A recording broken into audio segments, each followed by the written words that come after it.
Assalamualaikum warahmatullahi wabarakatuh. Perkenalkan, kami dari kelompok 4 mata kuliah Ekonomi Politik Global. Pada hari ini kita akan membahas tentang regionalisme. Jadi di dalam pembahasan materi regionalisme ini ada beberapa pembahasan yang memang harus dijelaskan. Dan di sini ada teman-teman saya yaitu Alia Priscilia yang akan menjelaskan tentang tingkatan integrasi ekonomi regional. Kemudian teman saya Rido Arya Seno yang akan menjelaskan apa saja sih latar belakang dari integrasi ekonomi regional ini. Kemudian ada teman saya Cahaya Mutiara Salimah yang akan menjelaskan tentang hambatan integrasi ekonomi regional, serta teman saya Rizky Arya Wibowo yang akan menjelaskan tentang NAFTA. Kemudian teman saya Priyaskani Rampadito yang akan menjelaskan tentang Uni Eropa, dan yang terakhir teman saya Putri Wilianti yang akan menjelaskan mengenai ASEAN. Baiklah, memasuki materi yang pertama, yaitu mengenai definisi dari integrasi ekonomi regional. Apa sih integrasi ekonomi regional? Jadi, integrasi ekonomi regional merupakan kerjasama negara-negara yang saling berdekatan secara geografis dalam hal ekonomi untuk mengurangi atau bahkan menghapuskan hambatan tarif dan non-tarif terhadap aliran barang, jasa, serta faktor produksi antar negara satu dengan negara yang lain. Dalam integrasi ekonomi regional, pada umumnya perdagangan, ketenagakerjaan, serta investasi asing merupakan hal-hal yang dibebaskan dari hambatan antar negara-negara anggota. Jadi singkatnya seperti ini. Setiap negara di dunia ini membutuhkan negara lain untuk membantu memenuhi kebutuhan di dalam negerinya. Dalam memenuhi kebutuhan tersebut, negara-negara kemudian melakukan hubungan dengan negara lain dalam berbagai bidang. Salah satunya adalah bidang ekonomi, di mana hubungan ekonomi antar suatu negara dengan negara yang lainnya akan membentuk suatu sistem ekonomi yang lebih besar, yaitu sistem ekonomi internasional. Nah, dalam sistem ekonomi internasional yang terus berkembang sesuai dengan perkembangan zaman, serta tuntutan perkembangan global saat ini, mulai muncul suatu istilah baru yang dikenal dengan istilah integrasi ekonomi regional. Beberapa tingkatan integrasi ekonomi regional. Yang pertama ada Free Trade Area atau area perdagangan bebas. Dalam tingkatan ini mengurangi hambatan dagang antar anggota. Tiap negara anggota masih berhak untuk menentukan cara berdagang sendiri dengan non-anggota. Ini adalah pergerakan bebas barang dan jasa antara anggota dengan menggunakan tarif. Tetapi setiap negara anggota memiliki kebijakan perdagangan yang berbeda dengan yang bukan anggotanya. Jadi misalnya tarif yang ditempatkan pada produk negara non-anggota dapat bervariasi dari anggota ke anggota. Yang kedua ada Customs Union atau Serikat Pabean. Dalam tingkatan ini mengurangi hambatan dagang antar anggota, tetapi masing-masing negara anggota akan diatur tarif eksternal umum jika berdagang dengan negara non-anggota. Sama seperti area perdagangan bebas, tetapi negara-negara anggota memiliki kebijakan seragam terkait dengan perdagangan dengan non-anggota. Yang ketiga ada Common Market atau pasar bersama. Dalam tingkatan ini, tidak ada lagi hambatan dagang antar negara anggota. Jasa dan modal bebas bergerak di dalam negara anggota, tetapi pasar nasional masih memiliki regulasinya sendiri. Dalam hal ini, arus pergerakan bebas tidak hanya barang dan jasa tetapi juga faktor-faktor produksi seperti tenaga kerja dan modal. Tenaga kerja dan modal bebas bergerak karena tidak ada pembatasan imigrasi, atau arus lintas batas modal antar negara anggota. Yang keempat ada Economic Union. Dalam tingkatan ini, semua tarif dihapus untuk perdagangan antar negara anggota untuk menciptakannya pasar yang seragam. Arus pergerakan produk dan faktor produksi bebas bergerak antar negara anggota. Ada pemersatunya seperti kebijakan moneter dan fiskal antar negara-negara anggota diselaraskan, yang menyiratkan tingkat integrasi politik dan mata uang bersama. Contohnya seperti Euro dalam Uni Eropa. Dan yang terakhir ada Political Union. Dalam tingkatan ini, bentuk integrasi yang berpotensi paling maju dengan pemerintah bersama dan di mana kedaulatan negara anggota berkurang secara signifikan. Ini adalah bentuk lanjutan dari serikat ekonomi di mana negara-negara anggota mengadopsi mata uang bersama.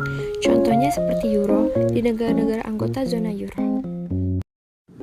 Baiklah, kali ini saya akan menyampaikan mengenai latar belakang integrasi ekonomi regional. Ada dua faktor utama yang melatar belakangi integrasi ekonomi regional. Yang pertama yakni faktor ekonomi. Faktor ekonomi ini memungkinkan suatu negara dalam bagian integrasi untuk mengkhususkan diri dalam produksi barang dan jasa yang dapat menghasilkan output yang paling efisien, dan juga perdagangan bebas dan investasi yang menghasilkan positive sum game. Positive sum game merupakan sebuah permainan dari beberapa negara yang bergabung dan menghasilkan nilai positif di mana saling menguntungkan satu sama lain dan nantinya akan bersifat mutualisme sehingga persaingan negara menjadi bebas dan pasar dagang menjadi jauh lebih sehat. Dan faktor selanjutnya yaitu faktor politik.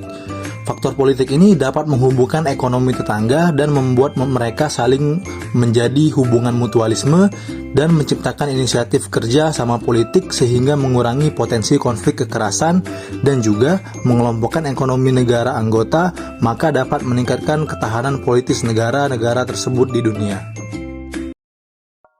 Berikutnya adalah mengenai hambatan integrasi regional. Jadi hambatan yang terjadi pada integrasi regional itu adalah hanya untuk menguntungkan pihak yang siap dan adanya kekhawatiran runtuhnya kedaulatan.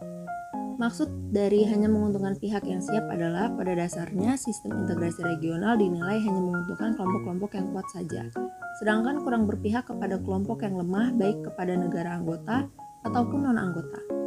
Hal ini karena pasar selalu mau barang dengan harga yang lebih murah jika dilihat dari kualitas yang didapat ternyata sama. Sedangkan, biaya produksi hanya bisa ditekan dengan keefektifan, yang untuk mewujudkan keefektifan tadi, ternyata membutuhkan biaya yang tidak sedikit. Jadi dikatakanlah kalau cuma negara-negara yang sudah siap yang bisa mengambil keuntungan dari hubungan ini. Contohnya, setelah diberlakukannya ASEAN-China Free Trade Area, para petani di Indonesia dinilai mengalami kesulitan, karena negara-negara yang ambil bagian dalam ASEAN-China Free Trade Area harus membuka ekspansi modal yang bersumber dari Cina. Hal ini merugikan Indonesia karena tidak mampu untuk menghadapi gelombang kekuatan modal Cina yang terlalu besar. Dengan modal yang besar, Cina dapat memproduksi barang dengan jumlah yang banyak dan harga yang cenderung relatif lebih murah. Hasil pertanian dalam negeri jelas akan terbentur oleh hasil impor dari Cina karena semua negara ASEAN telah menyetujui perjanjian dari perdagangan bebas ASEAN-China Free Trade Area karena dibebankan kewajiban untuk tidak menarik bea masuk barang-barang dari Cina, termasuk buah-buahan yang sebenarnya produksi persediaan dalam Indonesia itu sudah berlimpah.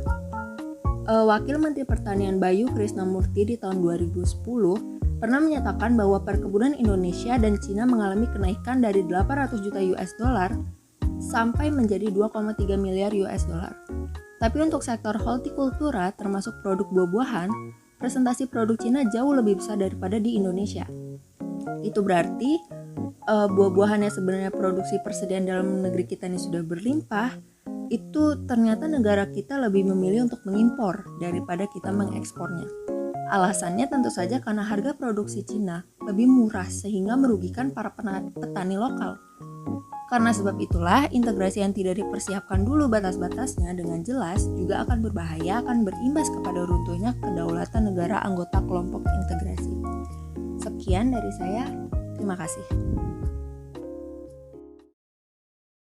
Baiklah, pada slide kali ini saya akan menjelaskan tentang sebuah organisasi perdagangan bebas, yakni North American Free Trade Agreement atau NAFTA, merupakan organisasi internasional beranggotakan negara-negara di Amerika Utara yang bertujuan untuk mengkoordinasikan kegiatan ekonomi, perniagaan, sosial, hingga kesehatan. Organisasi ini didirikan sebagai bentuk kerjasama multilateral antara beberapa negara sehingga dapat mewujudkan kesejahteraan bersama. NAFTA terbentuk pada tanggal 12 Agustus 1992 tetapi baru diresmikan 2 tahun kemudian, yaitu pada tanggal 1 Januari 1994. Organisasi ini merupakan bentuk kerjasama perdagangan bebas antara negara-negara di Amerika Utara. Organisasi NAFTA mempunyai 3 anggota negara, yakni Amerika Serikat, Kanada, dan Meksiko. Tujuan utamanya yaitu membangun perekonomian yang kondusif di Amerika dan Utara Meksiko dengan penghapusan tarif-tarif tertentu dalam perdagangan bilateral. Tujuan lainnya adalah untuk memberikan keuntungan kepada 3 negara anggota, yakni yang pertama penghapusan penetapan tarif atas 99% barang yang diperdagangkan pada 3 negara, penghapusan berbagai batasan-batasan dalam investasi langsung luar negeri. Yang ketiga, perlindungan hak kekayaan intelektual. Dari sumber yang kami dapat, terdapat beberapa fakta mengenai pencapaian dari adanya NAFTA. Yang pertama, investasi asing langsung meningkat dengan pendapatan 2,4 miliar US dollar. Perusahaan Amerika Serikat dan Kanada menghasilkan 55% dari semua investasi asing di Meksiko. Yang kedua, ekspor dari Amerika Serikat dan Kanada ke Meksiko meningkat secara signifikan sebanyak 20% pada tahun pertama. Yang ketiga, ekspor Meksiko terutama barang jadi juga mengalami kenaikan yang signifikan ke Amerika Serikat dan Kanada. Dari adanya pencapaian tersebut, terutama dalam hal ekspor impor, ketiga negara setelah dianalisis Meksiko merupakan negara-negara produsen, di mana menjadi rujukan Amerika Serikat dan Kanada untuk memindahkan sektor produksinya ke Meksiko. Selanjutnya adalah integrasi ekonomi regional di kawasan Eropa, yaitu European Union atau Uni Eropa. European Union atau Uni Eropa adalah salah satu organisasi lintas batas negara regional, yaitu di kawasan Eropa dengan total anggotanya sekitar 27 negara.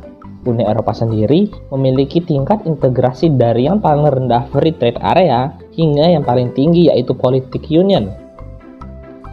Ada dua latar belakang penyebab berdirinya Uni Eropa. Yang pertama adalah keinginan negara anggota untuk mencapai perdamaian abadi yang disebabkan oleh dampak dari Perang Dunia I, Perang Dunia II, dan Perang Dingin yang cukup menghancurkan kawasan Eropa. Yang kedua adalah keinginan untuk mempertahankan politik dan ekonomi. Perang-perang yang berlangsung puluhan tahun dan menyebabkan rusaknya ekonomi serta sistem politik terutama pemerintahan yang semakin tidak terarah. Dengan melihat masalah-masalah tersebut, beberapa negara Eropa menginginkan untuk mempertahankan panggung politik dan ekonomi negaranya. Dalam perkembangannya, Uni Eropa itu didasari pada tahun 1951, di mana dibentuklah European Coal and Steel Community dengan tujuan untuk menghilangkan hambatan pengiriman batu bara, besi, dan baja. Pada 1957, dibentuklah The European Community dalam Treaty of Rome yang tujuannya adalah untuk menghapuskan hambatan perdagangan dan investasi. Pada 1986, pembuatan Single European Act dilakukan, yaitu perjanjian untuk menciptakan pasar tunggal dalam komunitas Eropa pada tahun 1992 dan menghilangkan hambatan non-tarif untuk perdagangan dan investasi lintas batas negara. Pada 1991, dibentuklah Uni Eropa atau European Union dalam Maastricht Treaty yang merupakan perjanjian dasar dari Uni Eropa. Perjanjian ini menjadi tahap baru dalam proses integrasi Eropa, terutama dalam ketentuan untuk warganegaraan Eropa bersama, untuk pengenalan mata uang tunggal, dan untuk kebijakan luar negeri dan keamanan bersama. Baiklah, sekarang kita beralih ke ASEAN. Sebelum membahas mengenai ASEAN, izinkan saya memperkenalkan diri terlebih dahulu. Nama saya Putri Wirianti Arini, yang saat ini memaparkan mengenai ASEAN. Seperti yang kita ketahui, ASEAN adalah Association of Southeast Asian Nations yang secara resmi perhimpunan atau suatu kelompok dari bangsa Asia Tenggara yang merupakan serikat ekonomi yang terdiri dari 10 negara anggota di Asia Tenggara dan juga mempromosikan kerjasama antar pemerintah dan memfasilitasi integrasi ekonomi, politik, keamanan, militer, pendidikan, dan sosial budaya antara anggotanya dan negara-negara lain di Asia. Ada 3 pilar komunitas dari ASEAN. Yang pertama ada APSC, yaitu ASEAN Politics Security Community atau Komunitas Politik Keamanan ASEAN, yang bertujuan untuk menciptakan rasa tanggung jawab terhadap keamanan dan kawasan yang dinamis dan tentunya juga berwawasan luas di dunia yang semakin terintegrasi dan saling bergantung. Yang kedua, di sini bisa kita lihat ada ASEAN Economic Community atau Komunitas Ekonomi ASEAN. Bisa juga disebut Masyarakat Ekonomi ASEAN. Yang ini bertujuan untuk menerapkan inisiatif integrasi ekonomi demi menciptakan pasar tunggal bagi negara-negara anggota. Pilar ASEAN yang terakhir adalah ASCC, yaitu ASEAN Social Culture Community atau Komunitas Sosial Budaya. Yang ini bertujuan komunitasnya berpusat pada rakyat dan bertanggung jawab secara sosial demi mencapainya solidaritas dan persatuan yang langgeng di antara negara-negara dan masyarakat ASEAN dengan membentuk identitas bersama dan membangun masyarakat yang saling peduli satu sama lain, harmonis di mana kesejahteraan dan penghidupan rakyat ditingkatkan. Dan yang terakhir adalah tujuan dasar dibentuknya ASEAN adalah untuk mendorong perdagangan bebas antara negara dan untuk meningkatkan kerjasama dalam kebijakan industri mereka dengan tujuan untuk mencapai pertumbuhan ekonomi, kemajuan sosial, dan pengembangan kebudayaan. Tidak hanya itu, tujuan lain dari ASEAN adalah untuk mempromosikan perdamaian dan stabilitas regional. Mungkin itu saja yang dapat saya paparkan mengenai ASEAN. Terima kasih.